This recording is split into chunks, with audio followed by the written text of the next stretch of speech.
truck companies. Call me 800-325-1454 for your free consultation. 800-325-1454. Truck accident cases are different than an auto versus auto accident. There are so many more issues involved when dealing with a truck accident case. There are federal regulations and state regulations, several different companies that may be involved. I can immediately gather the evidence, get you the medical care you need with no deductible and no copay to you, and get you the compensation and the money you deserve for your injuries. And if there's no recovery, there's no fees charged to you. I'm attorney Daniel Rudbari. I know how to fight truck companies. Call me 800-325-1454 for your free consultation. 800-325-1454. KCAA, where every day is a great day.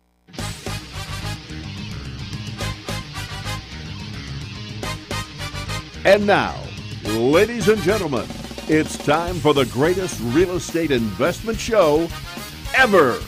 Here's the flip-flop investor himself, Todd Bayer. Hey, everybody. It's Thursday at 4 o'clock. This is Steve McKee filling in for Todd Bayer. He went on a family vacation, left me high and dry hanging out at the radio station to talk to you guys. This month, we're making our way down the line of topics for real estate investing.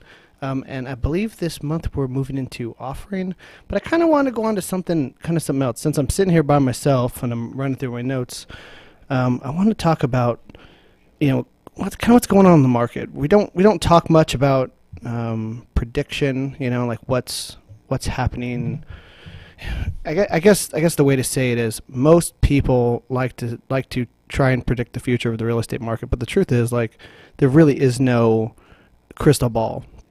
But what we can determine is, when is the end of the safe zone. So recently, actually last March, Todd and I went and spoke at an event, Lance Martin's Coal Banker event out in Ontario, and I did a presentation basically stating that the 2020 was the end of what I felt was the comfortable time to continue investing in an empire. And recently, there was an article from Zillow, and it quoted a bunch of people, including George Soros, and all stating some number like 62 of the top 100 hedge funds believe 2020 is, they're seeing some kind of correction. I believe it's going to go a little farther, somewhere into the between 2020 and 2025. I guess this is sort of my way of putting it on record. So, Todd and I have been talking a lot. For those of you new to the show, we run a company called Community Restoration Group. Community Restoration Group is it's a private equity fund that buys and flips houses here in the Inland Empire. We have like 26 projects going right now. We do somewhere between 40 and 60 a year. We're kind of always have our finger on the pulse. And we had to pick a day recently, Todd wanted to change the way the way we worked with other partners, and I was we're getting really busy, and I was sort of looking for what's going to be next, right? Because we can't expect this to go on forever, and we decided that September 2020 is sort of the end of our run, at least for house flipping until the market makes some kind of correction. We're done buying then, so August 31st will be the last home we buy if we have anything in inventory. And we feel like that's a really safe time to stop buying real estate. With the changes in Dodd-Frank, for those of you who don't know what Dodd-Frank is, it was a major legislation that came post-crash that helped people. It was supposed to help homeowners. It raised costs, but the truth is, it did set some limitations to keep the market stable. But Dodd-Frank, some sections of it are being lifted. Banks are being allowed to not make really aggressive loans, but more aggressive loans than previously, and it will probably extend our market cycle out for a little longer. So if anybody's wondering when the right time to buy is, you can buy as long as you can afford it, but if I was looking for time to sell, it would be somewhere around 2020. I'd be unloading my property. So one of the changes the company decided to make is we're going to go to an all joint venture model. We already do joint venture. So for those who don't know what joint venture is when one partner who has the capital combines their capital with a partner that has a real estate deal. And like in our case, we put up the money, somebody brings a deal, and we push the project to the end, and both people split the profit. So in our case, we're going to joint venture only. We're going to involve the public a little more with a Patreon campaign. We're going to be really trying to focus on this last couple of years like a push to educate people, because when this next cycle comes around, we want as many people to be as prepared as possible. We're pushing our tech fund. Well, I don't want to say tech fund. I think we're going to push one main tech product, which is going to be a program called DealBot, which just helps people take deals from the beginning to the end, right? You start with a couple numbers, and it takes you all the way to the finish line, kind of automating the club. So we also run the Inland Empire Real Estate Investment Club. The IEREIC meets 3 times a month now. It used to be 4. Meets 3 times a month. We have a Saturday morning coffee event, which we host at Arcade Coffee on the Saturday before our main meeting. We have the main meeting, which is about 150 people, at Loft 84, which is it's kind of like a show. It's like dinner and a show. We got taco guy and a full bar and a stage presentation, and we do an interview. It's like a Tonight Show for real estate. And then we do a cash flow game, which we just did last night, which was at Romano's in Redlands. That's around, I think it's 6 p.m. on the first Wednesday every month. So we have 3 events. The first Wednesday is cash flow. The Saturday before the main event is Saturday morning coffee at 8 a.m. at Arcade Coffee, and then the main meeting, Loft 84, is on the 4th Wednesday of the month at 6 p.m. If you're in the area and you're looking for an investment club, or you're just trying to get started in the real estate investment industry, check out our club. Check out any other club in the area. But you can go to meetup.com, search Inland Empire Real Estate Investment Club or Indian Real Estate Investment Club, and I'm sure we'll come up with the largest in almost SoCal at this point. So one of the things that we've been talking a lot in the office about is like life changes, like what your, I don't have an easier way to explain this,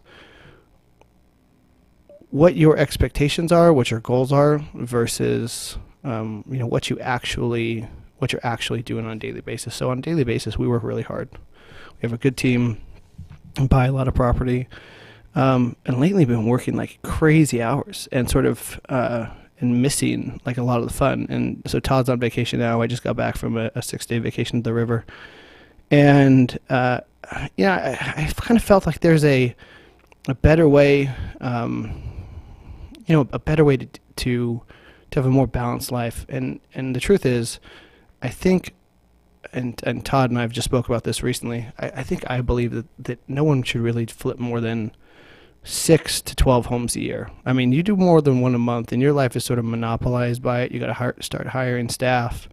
It gets pretty intense, and you can make an incredible living doing 6 to 12 a year, and then using that money to buy other projects or raising capital. So, for those of you who haven't done your first deal yet, something to keep in mind. I mean, everybody has this dream of sort of, running with the big boys, but the truth is, the hedge funds, that's a job. That's like a full-time gig. So that's why we're changing the company structure and moving something back to something more manageable. And then we're going to start working on tiny homes. So if anybody's looking for the next trend in real estate, I truly believe tiny homes are it. Tiny homes they're mobile. They fall under trailer guidelines, so lending doesn't involve Dodd-Frank. The lending's a lot easier. It's auto title lending. They're easy to construct, they're cheap to buy, cheap to sell. You can collect a rent from really easy, and there's a density issue. At this point, we're in suburban sprawl, right? Everybody out here in the Inland Empire has got 8,000, 10,000, 18,000 square foot lots. And they're not using their backyard, and you got kids coming home and everybody's cramming into a room. I think tiny homes in people's backyards are going to be the next trend. And somebody's listening to this and going like, what about the municipalities? Well, the truth is, if you can park an RV, right, in your backyard, in your area, you can park a tiny home. So we're going to start a tiny home company. We're going to start manufacturing tiny homes. We've been talking about this for a while. Some recent things happened in the office, some capital raising. capital raising's gone well lately, and we have the capital to do it. We're going to start building tiny homes and sell them to investors. So, other than the tiny homes, DealBot and the club, Patreon, and the joint venture stuff, that'll be about the scope of the entire business. Sort of our way of like being able to give back to everybody at the same time, free up some of our time, make it more flexible, have a team that can run things. And I think in the end, we're going to be able to help significantly more people than we could today. So, on that note, I have a class coming up. I've never done a class until now. I actually started preparing a master class. So, people want to learn to flip, and I love to teach them. But it's when we do these joint ventures, there's only so much you can learn. So, most people don't know where to get started. So on July 28th, tentatively at Red Hill Country Club in Upland, I'm going to do a master class. It's going to be all day. The cost of class is $5.99. It's $4.99 if you sign up before July 6th. And we'll spend an entire day just gutting out the business planning process. So if you're brand new or if you're experienced, whatever, and want to develop some kind of like house flipping business plan, this is your opportunity. So the easiest way to get the information for this class is just text a number, and the link will come back to you. So if you text 909-341-0966, that's 909-341-0966, you'll get back a link. It'll take you to the course. You can sign up there. And we'll spend an entire day just crammed in a room. There should be about 50 people running through worksheets. And when you leave, you should have a legit business plan to start flipping homes today. In the class, I'm going to go over some of the really everything from like what I was talking about, life guidelines. So people have needs that they don't know are being met. You need to determine what your needs are for your family, analyzing your time management, reviewing your personal budget, setting daily goals, choosing marketing methods that fit your current time and budget, identifying lead sources, all the way out to how to find the best agent to sell your home after you're done flipping it. On that note, there's been this process that I've had in my back pocket for a while, and I call it the 3 offer method. And so if you're listening to this and you're trying to figure out whether or not, why your offers aren't being accepted, you're trying to find property and it just doesn't seem to be working, there's a good chance that you're coming in one direction. So I want to go over a thing called the 3 offer method. So when I meet with a seller, if I meet with a seller with one intention only, which is to buy their home at a discount, the chances of me getting the home are very small. I follow up with them.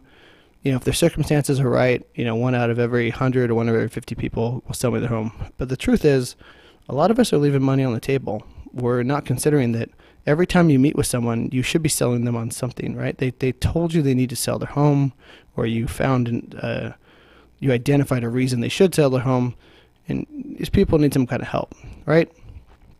So when I meet with a seller, one of the ways I make an offer is by showing them 3 different conditions. One is, if you sell it to me today as a flip and I just buy it as is, you move, you take all your stuff and go, that's one offer. It's at 75% of ARV minus repairs. That's a very simple offer to make. It's what I'm going to resell the property for after I fix it up, minus what it costs, times 0.75% minus what it costs to fix, and that's the amount of offer. The second option I give them is if they wanted to sell with a realtor today, what would the market actually bear? And people are like, why would you tell them, why would you tell them they could go with a realtor? Well, the truth is, if you have a license, and even if you don't, you can make a referral fee, but if you have a license, I can send that person to an agent, and that agent can take that listing, and when they sell that property, I'm going to get 25% of the commission for a referral fee. And if you're not licensed, you can get $500 in the state of California.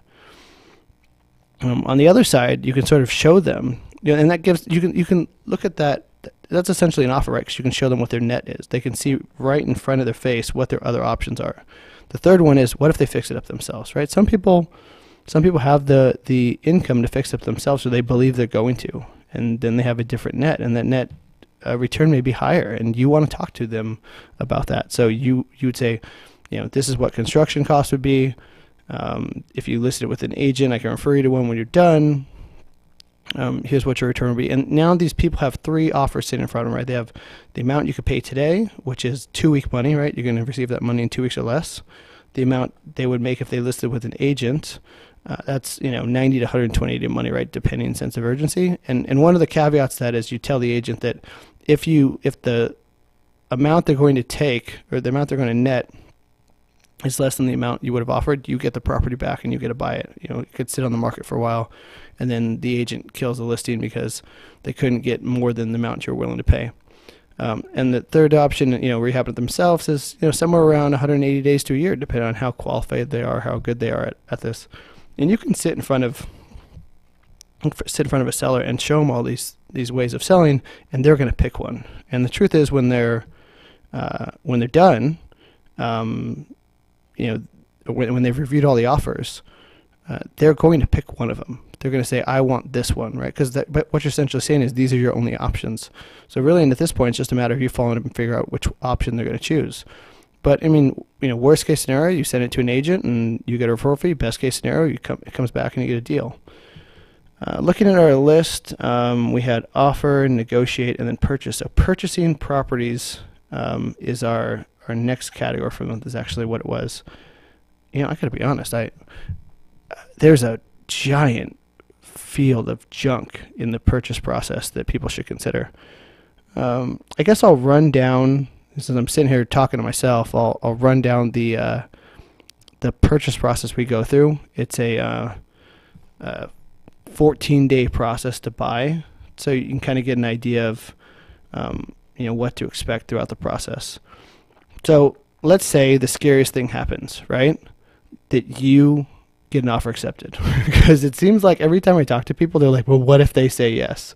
So as much as people pretend like they're trying to find a deal, the truth is they're just scared to death that a seller is actually going to tell them, okay, you can buy it, and they got to figure out what to do next. So in our case, we have this big checklist. If you want all the materials that I'm talking about today, if you go to crg.email, that's www.crg.email, you can get you can sign up there's a short form there. You just put in your information and you get this big email with basically all the tools we use every day. Our file checklist, our deal analysis sheet, construction cost estimator, yada yada. It's all free. We're not trying to sell you a bunch of garbage. We just do it because we talked to people for a long time and we had to explain this over and over again, so we put it in writing so we didn't have to continue to explain it. So going back to what happens when we get an offer accepted. So in our case, there's a bunch of internal stuff, right? But really what's happening is you're starting to do research. Let's say a seller, says yes, and they told you some things about the home, but you don't know if any of them are true, right? You don't know if the additions really are permitted, right? You don't know where the easements actually are. You don't know what's actually owed on the property. There's a bunch of things you don't know. So it's your job now to start digging. One of the places people start is the assessor. My personal favorite place to start is the MLS, but not everybody has access to that. So if I were somebody without MLS access, I would start from the My First American app. If you need a rep, Brett Rainey's our rep here in the Inland Empire out of the Riverside office. Contact him. They can set you up with the My First Am app, which allows you to put a property address in. It basically shows you everything. Shows you the property profile, which gives you the characteristics of the property, the transaction history, every document that's associated with the property now. It gives you some really detailed information. It sort of helps you propose a bunch of questions. One of the things you're going to want to do when you're at the property is take a bunch of photos, so when you're referencing back, you have a clear view of what the property actually is, because a lot of times I'll leave a house, and especially if you look at a lot of them, I don't remember half of the interior. So one of the other steps I take in that research process, which we call this step 2. The agreement is step 1. In our case, step 2 is the sort of gathering of data. I want to call code enforcement, and I want to call building and safety, and I want to find out what's going on with the property. I want to find out if there's any current code enforcement issues, because that's going to tell me what I'm going to have to deal with the city. It also going to tell me there may be some fines that are going to come up later in the transaction. And I want to talk to building safety about any additions, or I want to find out if there's anything open, right? Maybe somebody pulled a building permit and they didn't complete it. I mean, that happens a lot. People, they just don't get final, right? The work's done, they don't complete it, and now you have a property with an open permit, and you have to disclose that on the other side. You just need to finish the work, and in most cases, it takes somebody coming out to inspect it, and you're done. We all think from the computer we can get a really good idea what a value of a property is, but comparable sales are part of this research process, and I personally believe everybody should drive their comparable sales or walk, depending where they're at. So, like, let's say you believe that your property could resell for $300,000. Well, you looked on the internet and you saw some photos and they all look a certain way, but you don't know if the driveway's at a certain angle, if it has a possible view, if the street's a little better. So I take all my comparable sales and I go out and I walk property. I literally walk the entire neighborhood that they're in, because you should keep your comparable sales down to one neighborhood. And I view the properties to see if I believe they're inferior or superior to my existing property. So let's say you do all that research and everything checks out, right? Building permits are good. You don't have any problems to solve. There's no issues with any of the departments at the city that have some kind of restriction on the property. Code enforcement's like, yep, good. No dead animals they found or giant lawns they find. Comparable sales check out, your value's correct. You look at the deal sheet and the property's the same size. I mean, an ideal deal, right? The easy one to close. The next thing you have to do is open escrow. And I don't know why, but this, and maybe it's because there's not really any public information. This seems to be the hardest thing for everyone to do. So our escrow company is Emerald Escrow. That's the one we use out of Corona. Donna Path and Anna Path and their team.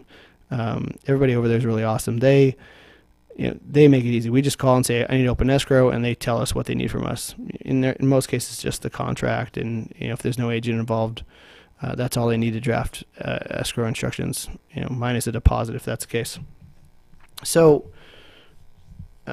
escrow has one job. Escrow's job is to look at the contract, read the terms that both sides have agreed to, and then when those terms are met by both parties, swap the paper, meaning the deed, for the money, right? Somebody puts money in, somebody puts the title of the property in, and escrow says, all of you did everything you said you're going to do in this contract, and they trade. So if you want to open escrow, all you're doing is sending them a contract so they can open escrow and create a new contract from the document you originally created that says these are all the things everybody has to do, then we can close. They're going to order a title report, hopefully a natural hazard. There's some state level forms you're going to have to fill out. But for the most part, escrow should make that process really easy for you. So if you're afraid of what to do when an offer is accepted after you've done all your research, it's just open escrow. You call an escrow company that has good reviews on Yelp or our escrow, Emerald Escrow in Corona. You say, hey, I have a deal. I have a property that has a contract on. I need to open escrow. They'll take care of it. There's no need for anxiety, and I'm surprised by the number of anxious calls I get about this. Further down that line, we're going to get into reports. In that process, we have one of the most confusing things is a preliminary title report. So a preliminary title report is a report from title that says these are all the things attached to the property, right? These are all the deeds that currently exist. These are the liens that currently exist. These are loans that currently exist. And are you going to take the property subject to all these conditions, or do they need to be cleared in some way, right? The property need to be deeded to you. The liens need to be paid off. The loans need to be paid off. Are the easements okay? And title's job is to put all that in a report, and they insure the property based on these certain conditions. And if you have a lender involved, they're going to help you clear all these things. So, when you're new, my advice is to always get a hard money loan.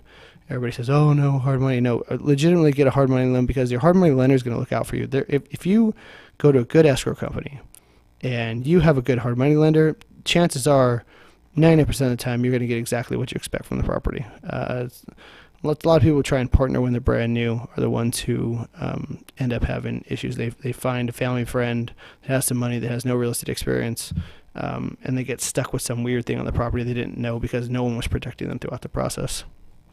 They give you this giant natural hazard report, and I got to be honest, I never read the stupid thing. It's like 100 pages. All the disclosures are always the same. The Inland Empire is mostly similar.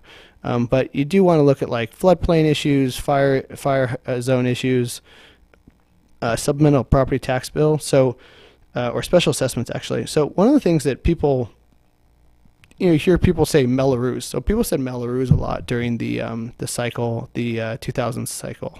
So they said, oh, it's got no Melrose. Well, Melrose are also called a couple other things, community facility districts, called CFD.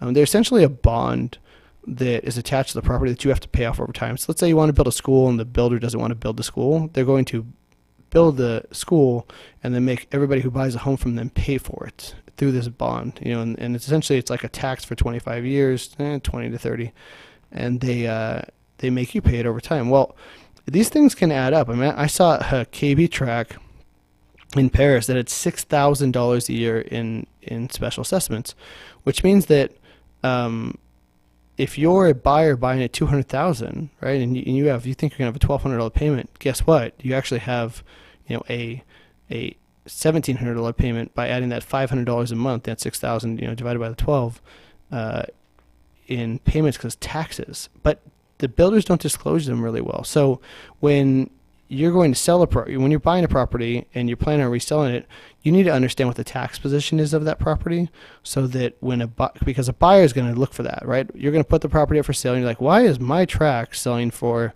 $50,000 less than every tract around it? Well, it's because the taxes are so high, the buyers can't qualify any higher than that amount. So that's the price ceiling.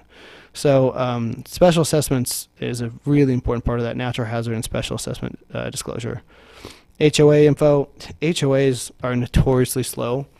Escrow is going to order all this stuff for you. I always ask for it. It's if you're using a residential purchase agreement, the CAR form, the one by the California Association of Realtors, it's going to have all this info on it. If you create your own offering form, it's not going to be there. So you always want to ask for HOA info if it exists. What escrow is going to do is they're going to order all these HOA docs. They're going to say, I need your bylaws and any conditions of the neighborhood. You're on top of the HOA stuff. You have this thing called CC&Rs, which are restrictions set by the builder. The HOA, the CC&Rs take a little while. The HOA takes forever. I mean, sometimes these guys take 30 days. So a lot of times you have to close a deal, in your case if we're closing fast, and waive our right to review the HOA bylaws. If you know the HOA already, it's not a big deal, but this they can be pretty heavy-handed. I mean, your HOA could have a RV restriction, for example, and dramatically decrease the value of your neighborhood versus the neighbor. So you gotta look pretty deep in the HOA stuff. Septic tank. So lately, the septic tank has been a hilarious debacle. We look for the caps in the street, right? We go out to the street and say, like, are there sewer lids? Has this neighborhood been hooked up to sewer? But some of these homes, especially the ones we've been buying lately, are like pre-1950s. They were on septic systems and they didn't have, they were never connected to sewer. The city will put the sewer T in the street, right? But no lateral was put in. The property's never been connected to sewer. So in some cities, they demand the property be connected to sewer upon sale, and this can be a $15,000 expense. It's a big deal. So you really need to find out whether the property is on septic or sewer. If it's on sewer and it's already connected, good. The new owner will pay for the sewer connection. If it's on septic, you need to get a septic cert. So upon the purchase, you're going to spend roughly $600 to get a company to come out, check the septic tank. A septic tank is essentially where everything from your toilet system goes. And percolates and filters itself through the ground, and then is cleaned out on a regular basis, 10, 20 years, depending on the life of the tank and the reliability and quality of it. So the septic tank certification will tell you, like, if the septic tank is good, how long it's basically good for, and then they'll do a cert, meaning they'll pump the thing, look at the walls, say, we certify that this is a good tank, and your buyer's really going to want that on the backside. We just do it on every transaction, so we don't have to worry about whether or not a buyer may ask for it. It's just completed. Like when they buy a home from us, they get a complete property septic tank already certed. Termite report's the same way, right? You really want a termite report on your property. When you're purchasing property, it could have an incredible amount of termites. A tent alone could cost you somewhere between $2,500 and $5,000. That's a giant hit to your bottom line. Get a termite report. You don't necessarily have to do the work, right? You can just get the report and say, oh, there's $600 worth of wood rot, and we could take care of it during construction. But you definitely want the inspection. So it's not a requirement. Well, it is actually at the state level, but for some reason it gets overlooked. It's a requirement to do a TDS. And the TDS, the transfer disclosure statement, and there's a call out for SPQ, seller property questionnaire, which is it's a lawsuit waiting to happen form. But essentially, you can tell a seller they have to provide you with a TDS and a SPQ. These two forms, the transfer disclosure statement and seller property questionnaire, can be demanded by escrow, and that sets a seller up to disclose most of the information. Because essentially, if they know about it and they don't disclose it, and you have proof that they knew about it, you can sue them, and nobody wants to be sued. I mean, given the lawsuit we just closed out and the nearly $200,000 expense it cost us to pursue the loss that somebody forced on us, I would not want to have to spend $200,000 defending myself if I was on the other end of that thing. Sellers are going to want to disclose everything. They're just hoping you're going to accept it. So, from what I've talked about, right now you have like this stack of reports. You have these, this information you've gathered from public entities. And then you're going to have your escrow instructions, right, that you sign, which is essentially verifying the contract. And then there's a bunch of stuff that your lender's going to want if you have a lender. And, like, for example, some of the stuff we have, because we're our own lender and buyer, we have our, homeowners insurance quote, because you definitely need homeowners. You know what? I should talk about homeowners insurance. So homeowners insurance is a bit of a mess in this space. There's only a couple companies, Lloyd's, Zurich. Those are only two main ones I can think of right now that do insurance policies for construction, abandoned properties, vacant, anything other than a basic owner-occupied that actually have coverage that works. So you'll hear a lot of farmers reps pushing a farmer's policy because I believe they have a 60-day, it may even be 90, I'm pretty sure it's a 60-day option for vacancy. You can buy the property and the property is allowed to be vacant for 60 days. Well, if that property goes beyond 60 days and it's not rehabbed with the occupant in it, farmers will kill your policy. And you could be paying this thing like, oh, they didn't know any better. Well, you'd have to prove that somebody was in there at some time, and it's going to be hard if you knew what the condition was to prove somebody was in there, and farmers may not pay out your claim. So it's about double. If you get an insurance quote for a flip, it's about double what a regular policy is. So you usually hear the term used it's like 0.0046% or 0.0046. So 0.46% is the total premium per year. In this case, with a flip property, you're going to spend about 1% of the value of the property per year. And it's worth every penny, especially if you only have the property for like 120, 150 days. So make sure you're getting the right insurance policy when you're buying.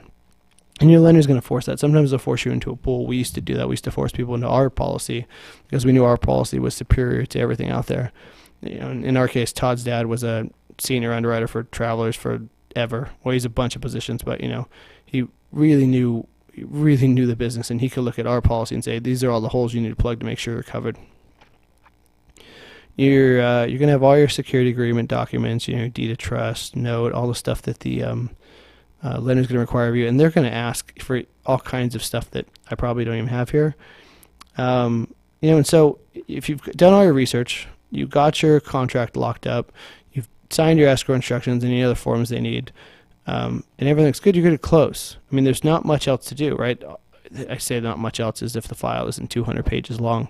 But most real estate transactions require a bunch of moving parts and a bunch of professionals to do their job. And surprisingly, even when I've been on vacation, haven't had the ability to get in to escrow right away, or I've kind of ignored the documentation until I sit down at escrow at the very end, and I go to read all the documentation. It's surprising how I'm looking at a complete file where escrow and title and the agent and all the parties work together to get me like everything I need in one place. I can go to my escrow office and I'll have a file stack perfectly in order, every report to read, every form to sign, and I can go through there in a very short amount of time and completely analyze the property again, make sure all my ducks are in a row, and close the thing out because I had the right team. And not everybody in this business is created equal, but a lot of escrow and title officers are pretty dang good. So after you've completed all your forms and you've got all the money to escrow, sellers completed all their forms, they've got all their money to escrow, or they've got all their terms met in escrow. Escrow closed. They'll record the document. So what they'll do is they take the document to the county recorder through a runner, through title, a bunch of different means depending on the company you work with and how they work. And they take it to the county recorder's office and record it publicly. So you now have a public record of your deed transfer, so you don't have to worry about keeping a deed in your safe, right? It sounds like a weird thing to worry about, but 100 years ago that was the case. Title insurance has only been around, less than 150 years. I mean, before people were transferring money with cash and deeds and homesteading. So one of the things you're going to want to do as soon as you finish your property is you're going to want to secure it. You're going to want to go change your locks. You want to board anything up that needs to be boarded up. You're going to want to make sure that the property is safe and clean. You're going to want to get a demo crew in there to take out any trash or anything else that's that could possibly harm somebody right away, especially like fire properties, properties that have had vagrants in them, any kind of issues related to hazardous material. They all need to be picked up right away. And I've seen the gamut. I've seen everything from like a turnkey home that's already stripped. I shouldn't say turnkey. A clean home that's already been stripped to needles, still like homeless people coming in and out on a daily basis, backed up toilets. So you want to make sure you get all those buttoned up, and then you can take your time to figure out the construction process. And that's important. You need to set yourself up, secure the property, get your utilities on, right? So like your construction crew has utilities, and be able to have bid a clean, easy to view product so that your construction bids are lower. Now, one of the things I want to talk about is utilities. So when we call a utility company, we call for a corporate account. We say that, hey, this is a corporate account. It's a residential property, but a corporate account. So a mistake a lot of people make is they'll put a bunch of utilities in their name and it'll be residential service. If you call and you ask for the business services, the business line, you get through a lot faster. You get a person. They let you use your EIN number and your company info. They ask you to send some stuff via email. And if you have an entity set up, right, even if it's like a trust or, just an LLC, you can do everything in your entity name separate from your personal bill. Because what will happen is all of a sudden your personal bill at home has all these other utilities tacked onto it. And that can get really confusing. It can be an issue for billing. When you go to do your taxes, you got to try and separate the two out. It's a giant pain in the neck. So, I mean, that's essentially the entire purchase process, like front to end. That's that's the basics. The only thing I really left out is lending, and we self-fundraise. So essentially what we do is we take our project, we put it in an email, and we email it out to a bunch of investors, right? We say, here investors, here's this new deal we bought. What do you think of it, and will you give us money for it? So instead of doing like a loan with the lender, we do private loans with individuals, and we pay them a great return. And so all we have to do is email them, and they call us back and tell us how much money they want to give us and when. Todd's not here to cut me off and tell me that this is not an attempt to sell securities. It should not be interpreted as one, yada, yada, yada. But essentially, what I'm supposed to disclose is that if I'm ever going to talk about like anything we do as far as the financial side, there's a bunch of securities laws associated with it. If you're going to raise capital in any way, make sure you're 100% compliant. Make sure you talk to an attorney. It's extremely important to make sure you have that done properly, because the different organizations that oversee lending or capital raising in the United States are not lenient. You do not want to make these people angry. You want to make sure everything's in line, and so that not only that your investors are protected, but you're protected from any prosecution.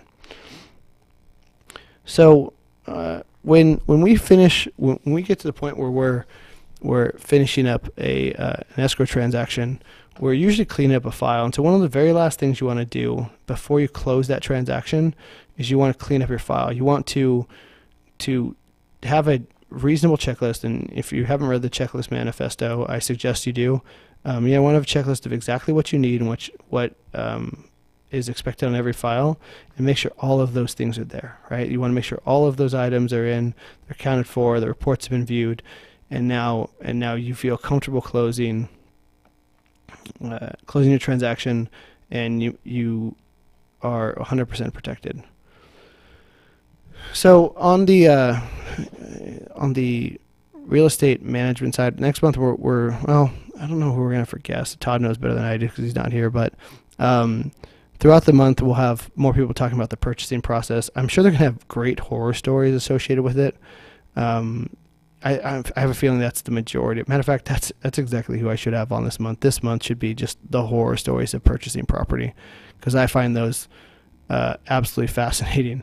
The process is always difficult. Most of the difficult part of a purchase is the seller. The sellers are in interesting life situations. Matter of fact, I was just talking to Charlie. He's been on the show before, Charlie Hustle. He just had a seller that they found the body of the person in a trailer in the back, like while they were looking for this missing person, like died in a trailer in the rear. He had meth heads to deal with on the property. I mean, there's like an incredibly difficult purchase, but they closed it. They closed the deal, and they were able to get this one lady who was sort of a victim of the circumstance. But I mean, she obviously did it to herself.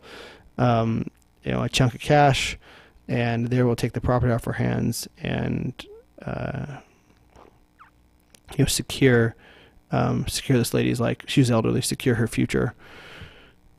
This last month we bought 6 homes, 6 homes, and we're buying a couple more this month. I think we only have 2 or 3, which is going to be kind of nice. I have can breathe a little bit, and a lot of them came from wholesalers. And so part of the purchasing process that can be really difficult for a new person trying to buy from a wholesaler is figuring out the logistics. So one of the complaints I've had this month in dealing with wholesalers is them having the paperwork together. As a real estate investor, I have a really good understanding of what I'm looking for. So if I were to be a wholesaler, which we're considering that idea as well, if I were to be a wholesaler, I know how to put together a file for a real estate investor. The chances are if you're new and somebody's wholesaling you a deal, they're probably new too. The experienced wholesalers knew who the experienced buyers are, and they don't mess with new people. Your process is going to go sideways. It's going to be extremely difficult. Chances are the wholesaler doesn't have all the paperwork they need or know how to do either double escrow or transfer the property to do an escrow. So I want to give you guys a couple tips on how to make sure, if you have a wholesaler, if a wholesaler is bringing you a deal, that it goes properly. First and foremost, you want to make sure you're only dealing with the wholesaler themselves. The person who has spoken with the seller, has a contract with the seller to buy the property, and they want to, if you don't know what a wholesaler is, their goal is to sell that contract, right, for a higher value than the contract amount they have. So if the seller agreed to sell them the property for $100,000 and you're willing to buy it for $120,000, the wholesaler makes $20,000. So you want to make sure they're the person with a direct contact. You don't want, like, we'll call them daisy chains, a series of people, in the middle of this transaction, just making things more confusing. Next, you want to make sure you have a semi-flexible seller. So, like, an example would be an REO bank or an REO property, bank-owned property. They're not real keen on you changing the name of the buyer of the property. Probate, not as bad, but if it needs court order approval, it's difficult to change the name. A short sale is damn near impossible because you have to get a new short sale approval and a new name. That's something you want to avoid at all costs. You want it in the proper name at close. Otherwise, you have to close in their name and do some tricky stuff, and I wouldn't recommend any new person do it. So you're going to want, if you're going to agree to take over a contract, I suggest not paying a wholesale fee up front. I suggest paying it on the HUD, meaning through escrow, or paying it after escrow closes. Not hide it, just make sure you're invoiced and you pay it in full. You've got to be very careful. We avoid something called secret profit, especially because I have a license. The license agent has to disclose any money that's paid to anybody. The seller has to know that if a fee was made beyond the fee agreed to, that they're okay with it. And that can be done properly with paperwork, but you got to make sure you actually do the paperwork. So I don't recommend you pay a non-refundable fee up front. Deposit your money into escrow. Make sure that money goes from escrow or from your bank account after you close to the wholesaler direct. You do not want it to pay a wholesaler upfront for a contract, because the contract's only as good as the paper it's written on, and in some cases it's toilet paper. So when you get a wholesale contract, delivered to you via email or in person or whatever, you really want to make sure that the contract's fairly straightforward. A lot of people can have different conditions, right? Like move out money, move out time, long-term possession of the property. Someone could say, I want to stay there 6 months after you close, which costs you a bunch of interest. You want to really review that contract and make sure whatever they agreed to is something you're willing to agree to. And if not, before you agree to the contract, you need to do some kind of addendum that's going to change that contract to make it fit your terms. Next, after that wholesale contract looks good, and it could possibly be transferred. So there's a term I use. You'll hear people when they do these national classes, they say, you want to make sure that your contract says and or assigned. So it'd say like Stephen McKee and or assigns, means Stephen McKee and another person or another person assigns, meaning the person I assign it to.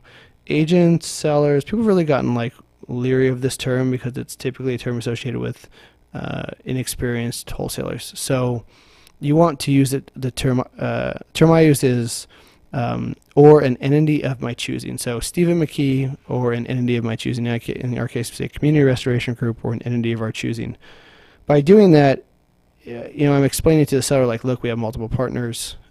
Depending on who takes over this project, it could be in a different entity. We just need the flexibility to be able to put it in a different entity after close or before we close. Sellers are usually okay with that. The and or assigns thing, it raises a bunch of red flags. Make sure if there are any other forms that were signed by the wholesaler that you have copies of all those, and you sign and acknowledge that you've received them.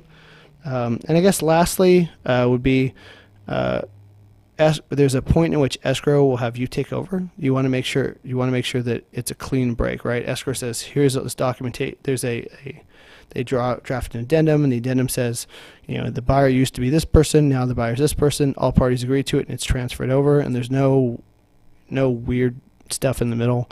I've seen every mistaken variation of this, and it makes deals fall apart. You just need to do, it's called a substitution of buyer. You don't even have to do a full assignment, especially if there's no documentation, meaning they haven't signed escrow instruction, whatever. You just substitute the buyer out. It's very easy to do, much easier than like an assignment. Sellers get kind of wary of assignments. If the person's signed all the documentation, escrow documentation, all the disclosures, all that stuff already, you're going to have to do an assignment. So actually a good wholesaler can take a deal all the way through the end of escrow, like to where it's ready to close, and then they just deliver you an entire packet of information in the same way I go to escrow and I review an entire packet of information.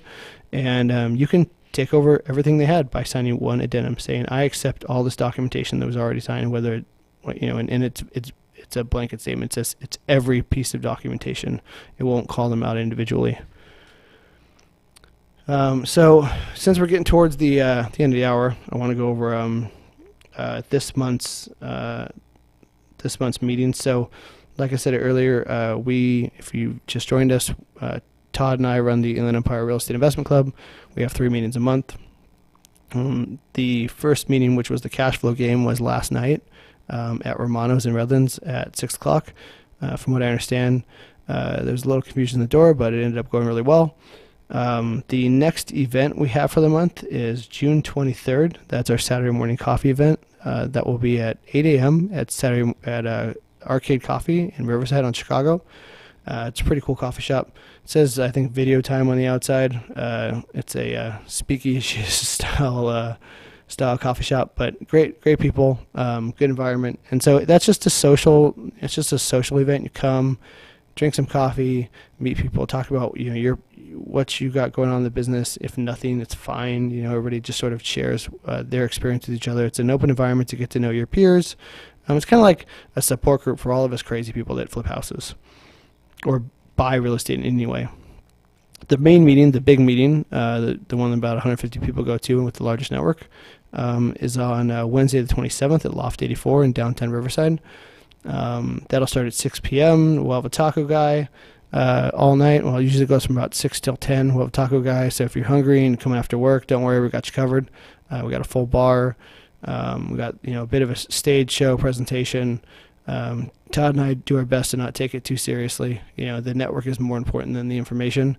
The guest is always, I just haven't had any complaints about the guest. The interview goes really well because they're not doing a presentation. The guests are always really informative, and the audience is always really happy with the information they got. Also, we do a section called Haves and Wants. So if you have a deal or you have money, looking for a deal, you can walk across the stage, take 30 seconds, and tell people what you got or what you need. We've had all kinds of deals happen just by people standing up there and saying, I have a duplex in Minnesota that I need $50,000 for, and they can have 50% of the equity or whatever the case may be. And people pair up. It's nice. So that being the case, that being said, I want to go over, and also you can find all the information on meetup.com. If you go to meetup.com and go to the Inland Empire and search Inland Empire Real Estate Investment Club, or you can go to IEREIC.org, Inland Empire Real Estate Investment Club.org. You'll get all the information for every event every month, and we don't have a mail list there. We really do need to set up a mail list there. If you add me on LinkedIn, if you add Stephen McKee on LinkedIn, you automatically get added to that mail list. I promise in the future come up with a better way to do that. So again, the masterclass I'll be hosting this month, I want to clarify, this is a no upsell masterclass. There's no secondary, third, fourth, fifth pitch. This is a all-in-one class for $4.99, at least until July 6th. After July 6th, the fee will be raised to $5.99. And if you are looking to get started in the flipping business and don't know how, come to this class. I'll take you from I have absolutely no plan to a complete plan to start on Monday and build a flip business. If you want the information on that course, just text 909-341-0966. So text 909-341-0966. If you text that number, you're going to get a link straight back to you. That link is going to take you to the masterclass. It's going to give you all the information about it. You can decide if it's something worth going to. I've never done this before. I've spoken a lot in individual pieces. I have multiple presentations I've done at different clubs around the United States. But I'm sort of combining this and a bunch of new information all in one day. I really wanted to distill something down to a process that we've been teaching people this on a one-on-one basis, and I find myself repeating the same things over and over again. And after a while, you realize that there's a set of actions and skills that if you put in place, you'd be successful. And for some reason, we haven't done anything to teach people in bulk. So this will be the first time, and I'm pretty excited to share it with people. I'm hoping that out of this group of 50, everybody does well, but they do, that some people do really well, and they start Monday with this straight up full business plan. So I'm going to give you that number one last time because we got a couple minutes. It's 909-341-0966, 909-341-0966. Text that number and you get all the information on the class. We'll be doing a Patreon soon. If you don't know what Patreon is, it's a way for you to contribute on a monthly basis to us, large and small amounts of money. You can come hang out with us at our projects, walk properties, view videos of projects online, deal analysis sheets, whatever we want to involve you guys as much as we can.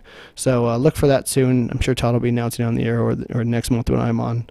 That'll be the case. So with that being said, make sure you make it out to an event this month. Remember that your peers are the people who do the same thing as you, not your friends, right? Don't take judgment or advice from people who don't have the same interests. Those people can be your friends and family and whatever.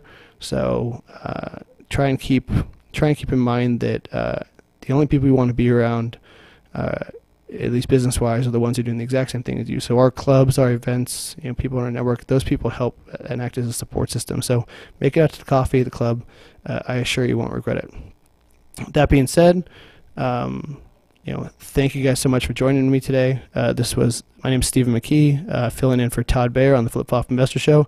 I'm the previous other half of the show, but moved on to different things. So thanks again, guys, for listening, and we'll see you next week.